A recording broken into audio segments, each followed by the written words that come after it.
ओम शांति। तो मैंने अपना जो सीरीज था इन ह्यूमैनिटी इन इस्लाम, मैंने वो कंप्लीट करा। तो मैंने एफजीएम फीमेल जेनिटल म्यूटिलेशन जो महिलाओं का खतना है उसे तो इन्वॉल्व करा ही नहीं। तो मुझे ये रियलाइज हुआ कि मैंने कह दिया था कि मेरी सीरीज कंप्लीट हो गई है, लेकिन सीरीज में ये इम्पोर्टेंट टॉपिक रह गया था। तो ये उसका लास्ट वीडियो होगा। तो बिना देर करे पहले हम देखेंगे कि ये होता क्या है फीमेल जेनिटल म्यूटिलेशन, जिसको एफजीएम कहते हैं। ये क्या होता है? तो मैं शेयर करती हूँ और फिर हम देखेंगे हदीसों में से कि मोहम्मद ने क्या इस बारे में कहा है और क्या ऐसा होता था मोहम्मद के ज़माने में। और फिर हम देखेंगे कि इस समय इसकी क्या हालात हैं इस दुनिया में। तो मैं शेयर करती हूँ आपसे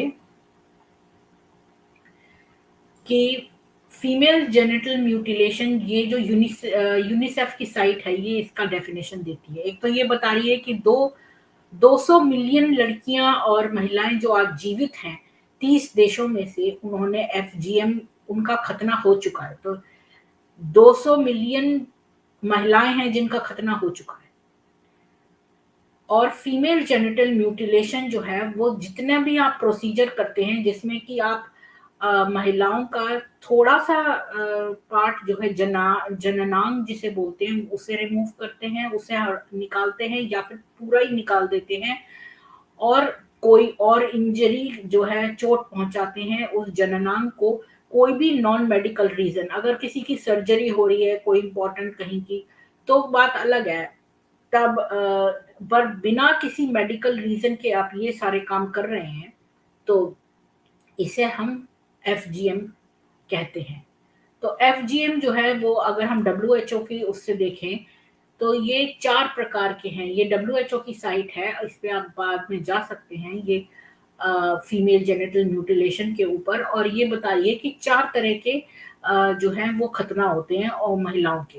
पहला वाला जो होता है उसमें तो थोड़ा-सा या पूरा ही अंश निकाल देते हैं क्लाइटोरल ग्लैंड्स का और प्रेप्यूस का।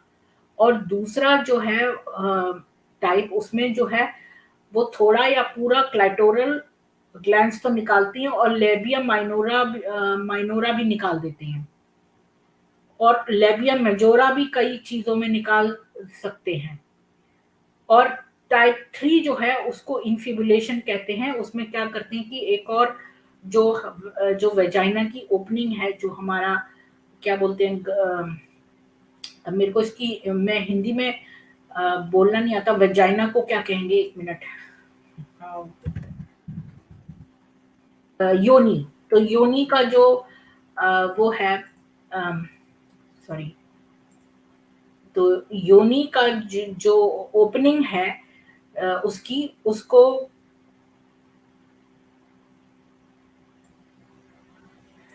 मेरे को समझ में आ गया कि क्या करना है। कि तो योनि उद्घाटन का संकुचन है, मतलब जो योनि है उसको पतला करना है, उसको संकरा करना है। इसको कहते हैं हम अ, तो जो योनि की ओपनिंग है उसको नैरो करने के लिए वो उसको सिल देते हैं और सोचते हैं कि जब बाद में जब इसकी शादी होगी ना, तब वो इसको खोल दिया जाएगा। तो वो बेकार में उसको स्टिच वगैरह करते हैं। तो ये भी एक तरह का है एफजीएम। और चौथा वाला है जिसमें कुछ भी नॉन मेडिकल रीजन की वजह से हम किसी चीज को चुभोएं या उसको छेद करें या उसको काटें या उसको खुरचें या उस पे दाग दें, उसको जो महिलाओं के जनांग है उनको दाग दें, तो ये भी एक तरह का एफजीएम है। और इससे कोई हेल्थ बेनिफिट नहीं होता, केवल इससे नुकसान ही होता है, क्योंकि ये लोग बहाना बनाते हैं कि भाई ये तो हमारे हाइजीन के लिए जरूरी है। तो ऐसा कुछ नहीं है। और इमीडिएट इसके क्या हार्म है कि एक तो बहुत दर्द होता है, बहुत ब्लीडिंग होने लगती है, बहुत खून बहता है और जननांग सूज जाता है, बुखार आ जाता है, इन्फेक्शन हो जाते हैं, यूरिनरी जो पेशाब वाली प्रॉब्लम्स हो जाती हैं। और जो घाव हैं उनको हील करने में प्रॉब्लम होती है। और जो जननांग के आसपास जो है इंजरी हो जाती है, शॉक लगता है बच्चों को और डेथ भी हो सकती है। और लॉन्ग टर्म इसके कॉम्प्लिकेशन बहुत हैं, जैसे कि इससे पेशाब में प्रॉब्लम आना, वेजाइना में प्रॉब्लम होना और मेंस्ट्रुएशन में प्रॉब्लम होना और स्कार टिश्यूज होना, सेक्स में प्रॉब्लम होना और बच्चे पैदा करने में प्रॉब्लम होना, क्योंकि ये जो सील कर देते हैं और स्टिचेस खोलना, ये सब काम में, और साइकोलॉजिकल प्रॉब्लम तो होते ही हैं। और ये छोटी-छोटी बच्चियों जो नवजात शिशु हैं उससे लेकर एडोलेसेंट जो हैं उन सब में होता है। और 3 मिलियन लड़कियां जो हैं वो इसके रिस्क में हैं, और अब तक तो हमें ये पता ही है कि 200 मिलियन लड़कियां जो हैं आज जो अलाइव हैं उनमें ये हो रहा है। और अब हम देखते हैं कि हदीसों में क्या लिखा है। तो पहले हम चलते हैं, ये देखते हैं। ये हदीस है सही बुखारी की बुक 77 और हदीस नंबर 108। ये कहती है, अबू हुरैरा कह रहा है कि उसने मोहम्मद को सुना कि मोहम्मद ने कहा कि 5 जो हैं प्रैक्टिसेस वो ज़रूरी हैं फ़ित्र के लिए। 5 चीज़ें, जिसमें पहली है सर खतना, दूसरा कि जो हमारे प्यूबिक हेयर हैं उनको शेव करना और मूछें छोटी रखना और नाखून काटना और जो बगल के बाल हैं उन्हें काटना। तो ये 5 चीज़ें जो हैं, जिसमें कि एक खतना जो है उसने आवश्यक बताई। तो अब हम अगली हदीस पे चलते हैं। यह सुनान अबू दाऊद की बुक नंबर 43 और हदीस नंबर 499। तो अतैया अल अंसरैया ये बता रहा है, ये बता रही है कि एक औरत थी जो कि खतना करती थी मदीना में। तो मोहम्मद ने उससे कहा कि बहुत ज़्यादा मत काटना, क्योंकि ये औरत के लिए अच्छा है और उसके आदमी के लिए भी अच्छा है, उसके पति के लिए भी।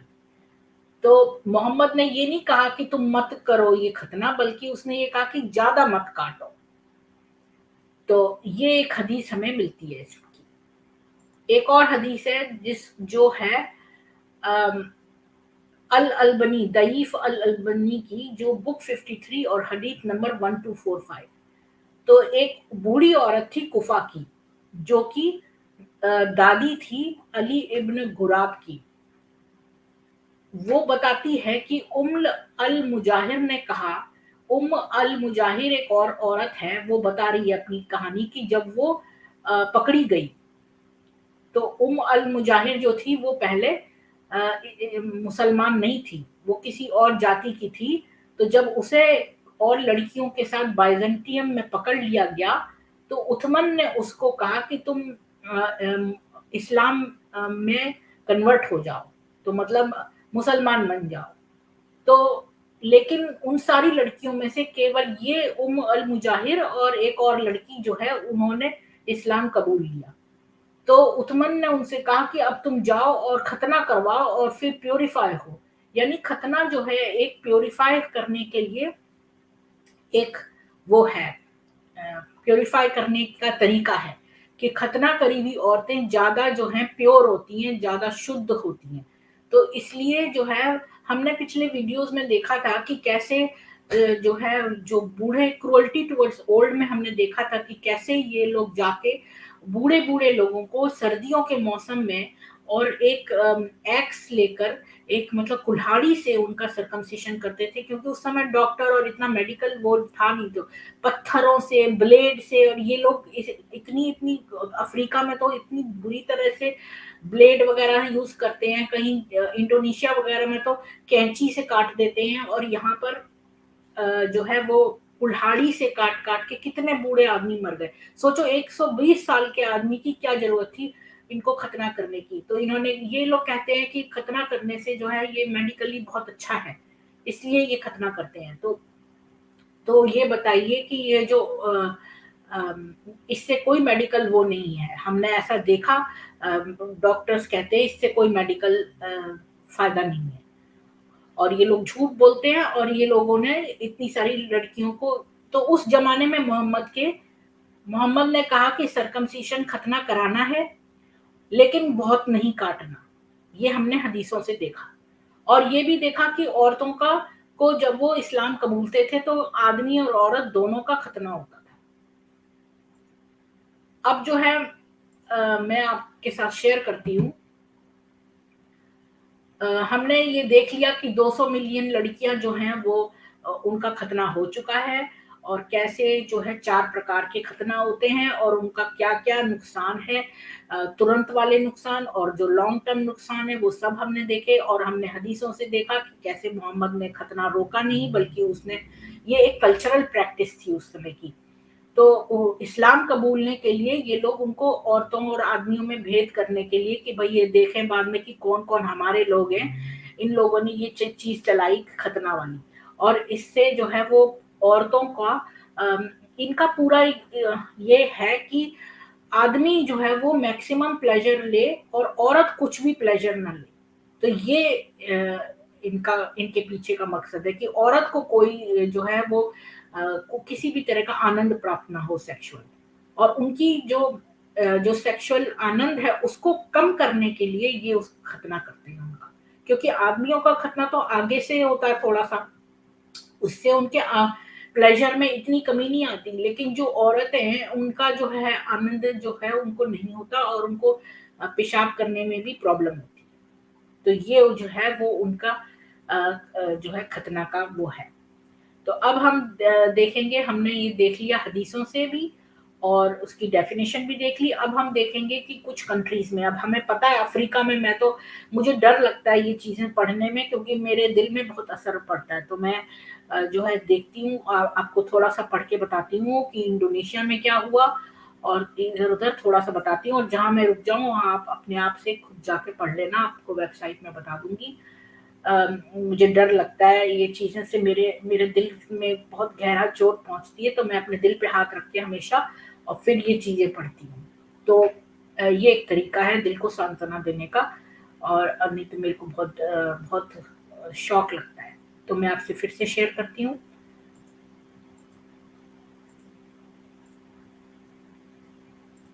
तो ये कह रहा है कि उस दिन जब मैंने देखा लगभग 248 जो 248 लड़कियों को अ, ये खतना होते हुए।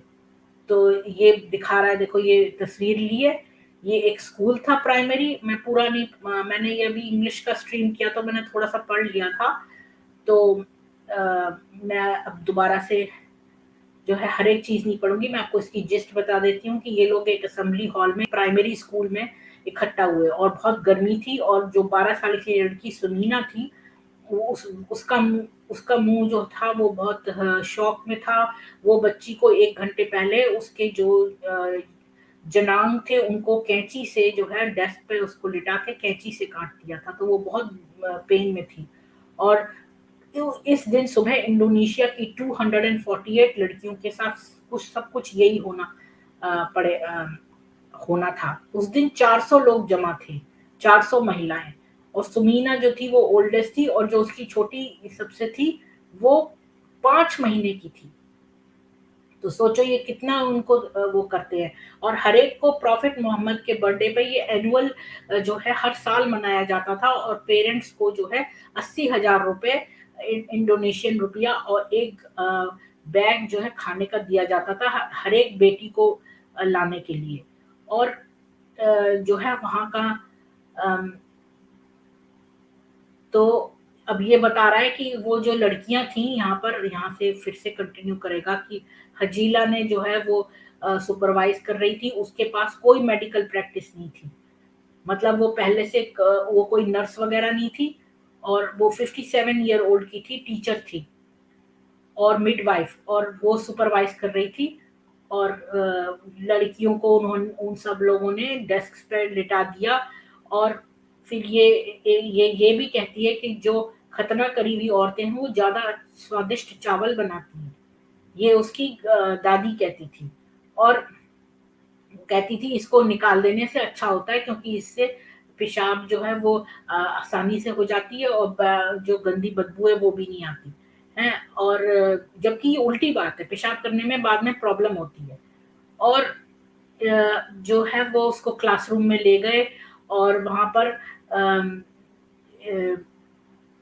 ये खतना चालू होने वाला था और लड़कियां जो थी वो रो रही थी, कुछ प्रोटेस्ट कर रही थी और 300 लड़कियां जो थी उस समय उनका खतना सुबह होना था और 4 साल की बच्ची जो है लेट गई और वो उसकी माँ ने उसका हाथ पकड़ लिया और फिर उसने एकदम से उसको कैंची से काट दिया। वो लड़की इतनी जोर से चीखी और गटरल रैटल में और फिर उसने उसको ऊपर एंटीसेप्टिक लगा दिया और सारी लड़कियों से सब जगह से चीखने की आवाजें आ रही थी हर एक उसमें से। और एटी जो थी वो बड़ी खुश थी क्योंकि उसकी 7 साल की बच्ची और 3 साल की बच्ची को भी कटना था। वो चाहती थी उसकी लड़कियां जो है टीचर बने और गुड लक लाएं और उसने कहा कि भाई दोनों कटेंगी तो गुड लक आएगा।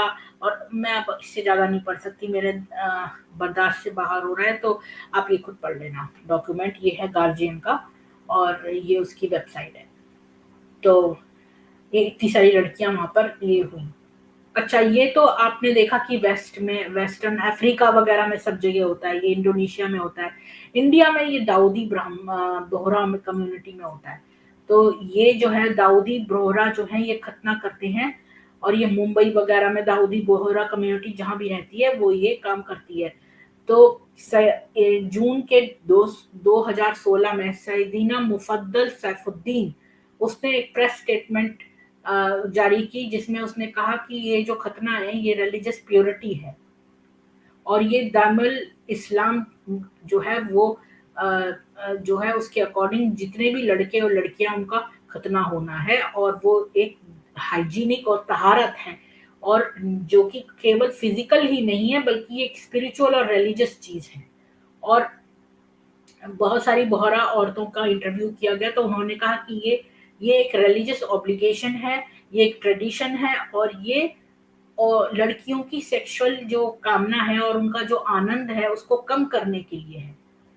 और 385 बोहरा विमेन जो हैं वो ये यही उन्होंने पाया कि ये जो है वो कर्ब करने के लिए है सेक्सुअल डिजायर। और बहुत सारी औरतें जो हैं वो गैदर हुई सोशल मीडिया पे कि जो बोहरा वुमेन है उन्होंने कहा कि खतना तो होता ही है तो आप कैसे उसको मना कर रहे हैं। वो डिफेंड करने के लिए कि भाई ये होना चाहिए, तो उन्होंने जो है सोशल मीडिया पे अपना नारा लगाया उसको डिफेंड करने के लिए। और a pinch of skin a woman teacher जो है उसने बताया कि जो खतना है वो गर्ल की सेक्सुअल अर्जेस को कि वो जो है ये लोग इतने ज्यादा शक्की हैं मुसलमान कि न केवल औरत को ढक दिया घर में बंद कर दिया, ना वो ड्राइव कर सकती है ना वो नौकरी कर सकती है, घर बस बच्चे पाले बच्चे पाले। और इतना ही नहीं बल्कि उसकी जो सेक्सुअल डिजायर है उसको में आनंद ना आए और वो प्री मेच्योर कहीं एक्स्ट्रा मैरिटल अफेयर या प्री मैरिटल सेक्स ना कर ले, इसलिए उसका खतना करते हैं। ये जो है ये बात इससे समझ में आई। और ये हदीस तो हमने पहले ही देख ली थी कि जो मोहम्मद है उसने क्या कहा है इस बारे में खतना। तो ये खतना जो है इस बोहरा कम्युनिटी में होता ही है। तो अब मैं जो है वो आपको खाली ये बताना चाहती हूँ कि ये एक इस्लाम जो है एक बारबैरिक प्रैक्टिस है। अगर खतना इम्पोर्टेंट होता तो ईश्वर जो है वो खतना करा के भेजता। उसे जरूरत क्या थी कि हमें ऐसा बनाता कि हमारे को खतना करने की जरूरत पड़ती। तो इसलिए ये तो और मेडिकली भी ये प्रूवन है कि इससे उल्टा इफेक्ट होता है, इससे पेशाब करने में प्रॉब्लम होती है, चाइल्ड बर्थ में और बहुत सारी प्रॉब्लम्स हो सकती हैं। तो इसलिए हमें ज़रूरत क्या है कि हम ये सब करें। और इस्लाम जो है वो बहुत शक्की है और औरतें जो हैं उनको सेक्सुअल डिज़ायर ज़्यादा होगा तो वो इधर-उधर जो है मुँह मारेंगी, इस वजह से वो उनका ये करते हैं खतना। और ये सब इसीलिए हुआ है क्योंकि आदमी जो है छोटी-छोटी लड़कियों का शोषण करते हैं और छोटी लड़कियाँ जब शोषित हो जाती हैं तो वो ज़्यादा सेक्सुअल हो जाती हैं। तो वो ज़्यादा सेक्सुअल ना हो जाएँ इसलिए उनका खतना कर देते हैं। तो ये एक चेन है, एक से दूसरी लिंक्ड है। तो सबसे बदमाश जो है वो मोहम्मद ही इसमें निकला क्योंकि उसी ने ये जो है छोटी बच्चियों के साथ रेप करना शुरू करा और ये एक सुन्नत बन गई और अब ईरान में छोटी-छोटी लड़कियों के साथ जो है वो 9 साल की बच्चों के साथ सेक्स कर रहे हैं। अगर आप इस तरह से बड़ा आदमी छोटी बच्ची के साथ सेक्स करेगा, तो वो ज़्यादा सेक्सुअल हो जाएगी कि नहीं हो जाएगी? साइकोलॉजिस्ट कहते हैं कि रेप करी हुई बच्ची जो है वो ज़्यादा सेक्सुअल हो जाती है। तो इस वजह से इस चीज़ को खत्म करने के लिए इन्होंने दूसरा दुष्कर्म किया कि ये खतना स्टार्ट कर दिया कि खतना कर दो कि लड़की जो है उसकी सेक्सुअल इच्छा मर जाए। तो ये सब लिंक है। आशा करती हूँ आपको कुछ नॉलेज मिली होगी और अब मैं ये स्ट्रीम एंड करती हूँ। अगर आपके पास कोई क्वेश्चन है तो आप मुझे लिख के पूछ सकते हैं। मैं हर एक कमेंट पढ़ती हूँ और प्लीज़ लाइक, शेयर और सब्सक्राइब करें मेरे वीडियोस और मुझे सपोर्ट करने के लिए 2 लोगों को एटलीस्ट ये इन्फॉर्मेशन आगे भेजें। धन्यवाद।